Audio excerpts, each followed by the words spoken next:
بسم اللہ الرحمن الرحیم۔ صحیح البخاری حدیث نمبر 871۔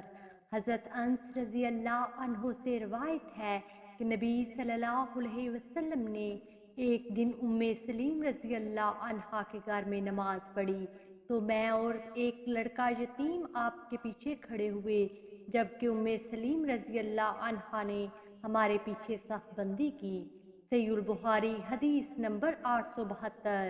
حضرت عائشہ رضی اللہ عنہا سے روایت ہے کہ رسول اللہ صلی اللہ علیہ وسلم صبح کی نماز منہ اندھیرے پڑھتے تھے، چنانچہ مومنوں کی عورتیں جب نماز پڑھ کر واپس جاتی تو اندھیرے کی وجہ سے پہچانی نہیں جاتی تھی یا وہ خود ایک دوسرے کو نہیں پہچان سکتی تھی۔ صحیح البخاری حدیث نمبر 873۔ حضرت ابن عمر رضی اللہ عنہ سے روایت ہے، وہ نبی صلی اللہ علیہ وسلم سے بیان کرتے ہیں کہ آپ نے فرمایا، جب تم میں سے کسی کی عورت مسجد جانے کے لیے اجازت مانگے تو وہ اسے منع نہ کرے۔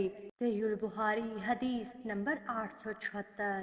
نبی کریم صلی اللہ علیہ وسلم نے میری ماں ام سلیم رضی اللہ عنہا کے گھر میں نماز پڑھائی، میں اور یتیم مل کر آپ صلی اللہ علیہ وسلم کے پیچھے کھڑے ہوئے اور ام سلیم رضی اللہ عنہا ہمارے پیچھے تھی۔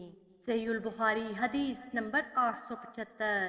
رسول اللہ صلی اللہ علیہ وسلم جب سلام پھیرتے تو آپ کے سلام پھیرتے ہی عورتیں جانے کے لیے اٹھ جاتی تھیں اور ان حضور صلی اللہ علیہ وسلم تھوڑی دیر ٹھہرے رہتے، کھڑے نہ ہوتے۔ زہری نے کہا کہ ہم یہ سمجھتے ہیں آگے اللہ جانے، یہ اس لیے تھا تاکہ عورتیں مردوں سے پہلے نکل جائیں۔ ویڈیو کو لائک کیجیے، زیادہ سے زیادہ شیئر کریں اور ہمارے حدیث پروف چینل کو سبسکرائب کریں۔ جزاکم اللہ خیرہ۔ اگلی ویڈیو تک کے لیے اجازت دیجیے۔ اللہ نگہبان۔